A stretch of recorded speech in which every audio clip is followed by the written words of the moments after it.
Welcome once again to M5's English language learning program, Let's Speak English. I'm Gav Duncan and I'm here on your TV to help you learn English. Now, are you sitting comfortably? Yes? Good.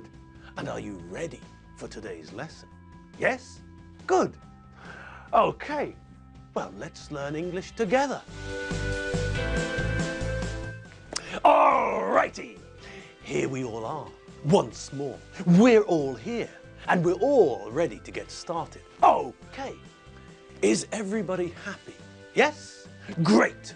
Are you all happy? Yes? Fantastic. In that case, come in, sit down, put your feet up, tell Gusty the dog to stop dancing like a drunk gibbon, tell Margot the cat to make up her mind. Either she sits down and watches the telly, or she leaves and goes to play in the garden. And let's get stuck in to today's lesson. All right, here we are. And it's time we had some practice of what we've been looking at so far this week. So, if you're ready, then we'll have a look at an example together, and then we'll start the exercises. Are you ready? No? What do you mean, no? Oh, God. Is it the cat again? Margot, get out of here. Go and play in the garden. Okay. Now, Gusty, watch your step, or you'll be sent into the garden too. Okay, now, where were we? Oh, yes. We need to look at an example first, and then we can start practicing. Okay, then. Here's the example sentence. Look at this sentence and change the sentence so that we don't use every, but all. Every house in this street looks the same. Okay, so change the sentence so that we don't use the word every, but all. Okay, so the first thing we have to do is to replace every with all.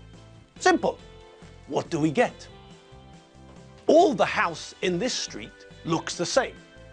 Now, here's something that we also need to look at. Another difference between every and all.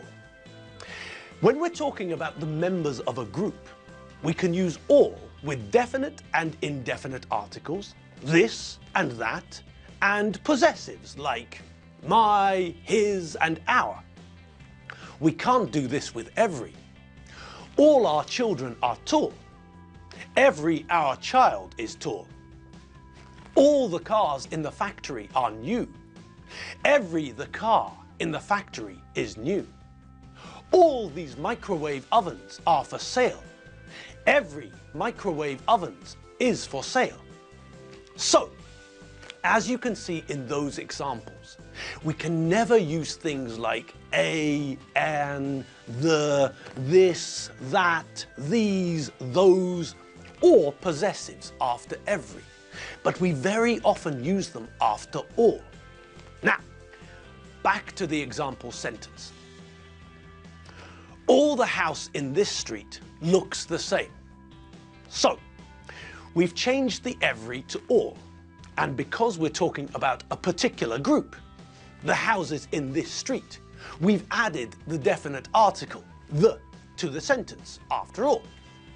So, is the sentence finished? Is it okay? Well, it's sort of okay.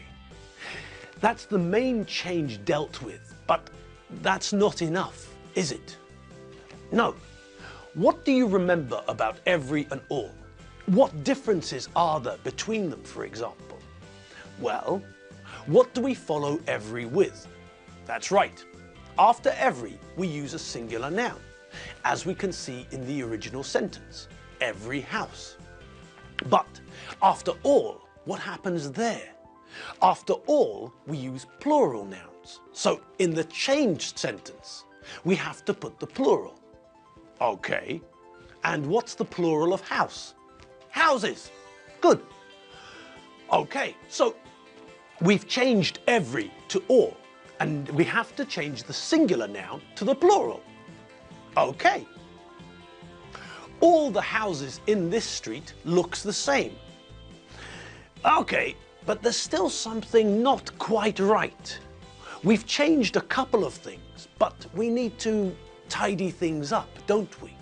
Yes, now that we've changed the singular noun to a plural noun, we have to make sure that the verb is conjugated correctly. We have to change the form of the verb.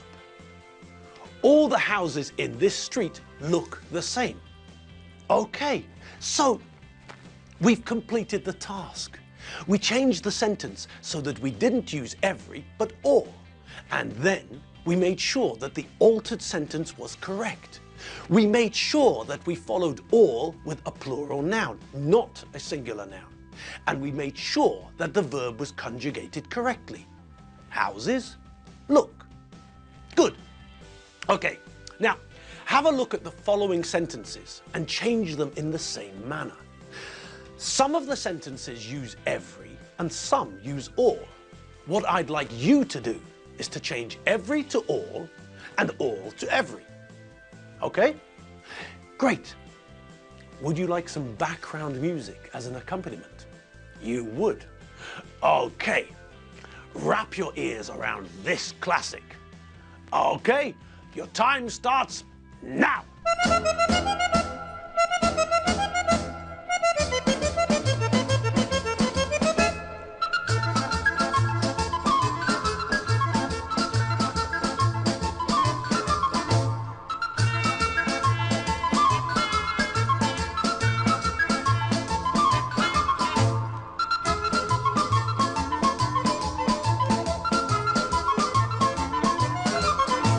Number 1, all the students in the maths class passed the exam. Number 2, every soldier in the squad has got a gun. Number 3, all policemen have got a silly helmet. Number 4, every woman is attractive. Number 5, all men are tall. Okay, your 30 seconds are up. How did you do? Was it as easy as you thought it would be? I know that it looks easy, but, well, let's see how you got on. Okay, the first one, number 1. All the students in the maths class passed the exam. Okay, a sentence using all, so our job is to turn it into a sentence using every. Okay, so replace all with every and what do we get? Every the students in the maths class passed the exam.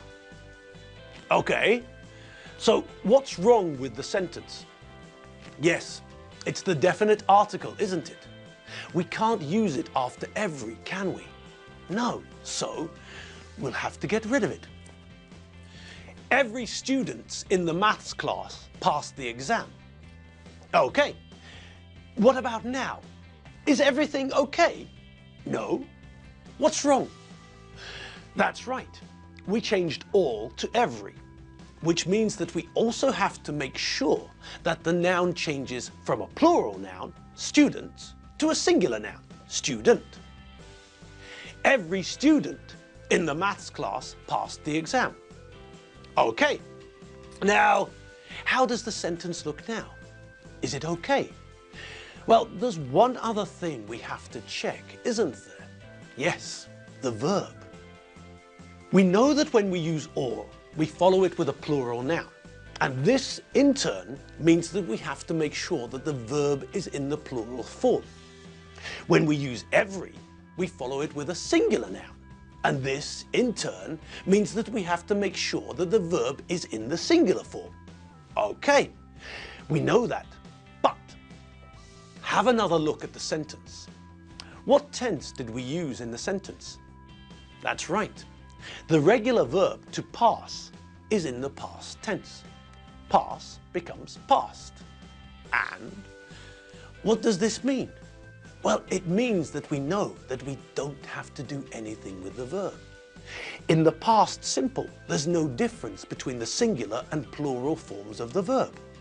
I passed, you passed, he passed, she passed, it passed, we passed, you passed, they passed.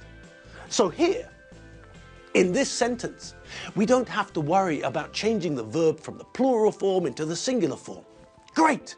Okay, so the final sentence is, every student in the maths class passed the exam. Brilliant! Okay, now, what about number 2? What have you got for number 2? Every soldier in the squad has got a gun. Okay, now we're going in the other direction, aren't we? With the first sentence, we went from all to every, and with this one, we're going from every to all. Okay, no problem. So the first thing we do is change every to all. Okay, and what does that give us? All soldier in the squad has got a gun. Okay, now, what else do we have to change? Yes, that's right. Every is followed by a singular noun, in this case, soldier. But all is followed by a plural noun. So, we have to put the plural version of the noun soldier. And soldier is regular, so how do we make the plural version? We add S, because soldier is a regular noun. It's a member of group 1. Do you remember the 5 groups of nouns? Is this a good time for a brief reminder? I think it is.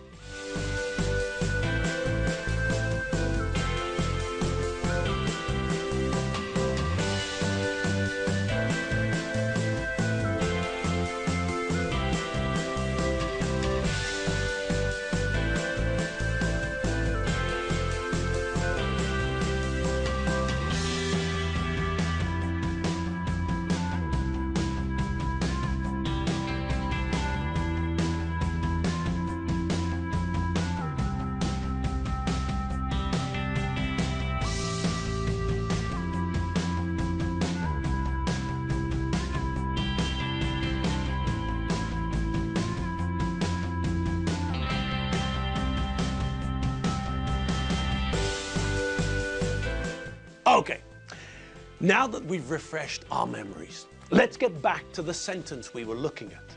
Sentence number 2. Okay, so we know that soldier is a regular noun and that it's a member of group 1, which means that to make the plural form, we just have to add an S to the end of the word. Okay, let's do that. All soldiers in the squad has got a gun. Okay. Now what? Well, what else do we have to change? Yes, that's right, the verb. In the original sentence, the verb was in the singular form because the sentence used every, and every is followed by singular nouns. So that means that we have to conjugate the verb to have and add got to show possession.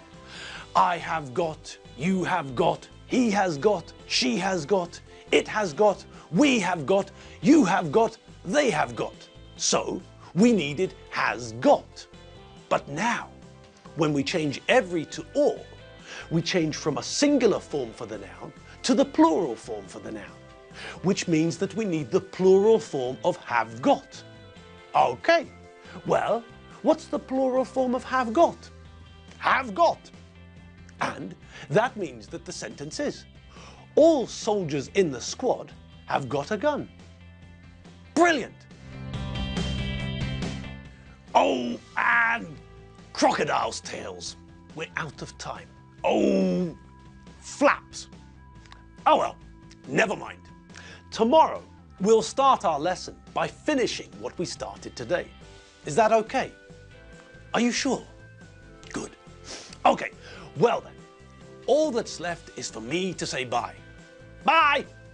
Enjoy the rest of your afternoon and have a great evening. If you feel as though you need more English, mosey on over to www.m5tv.hu and check out our old lessons. There's lots of vocabulary there too. Okay people, have fun and I'll see you all tomorrow. See you later. Bye!